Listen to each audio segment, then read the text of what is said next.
পড়ে না চোখে পলক কি তোমায় রূপের ঝলক। মাংস থাকতে বললো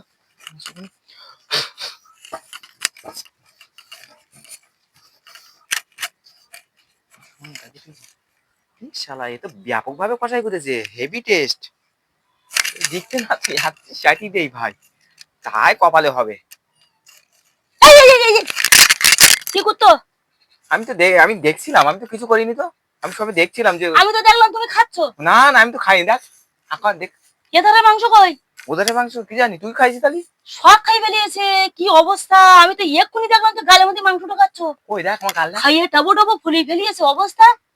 এ বাবা, আমি তো কিছু এক কিছু মাংস এর জন্য খাইনি। একদম মাংস রান্না করে রাখার মতো কষাই মাংস রাখলি থাকবে না, প্রত্যেকটা মাংস না না, আমি এইবার ঢেকে দিচ্ছিলাম মাংস। এরম ভাবে ঢেকে দিচ্ছিলে? হ্যাঁ। এবার ঢেকে দিচ্ছিলে? খা, চল মাংস তুই খা, হাঁটা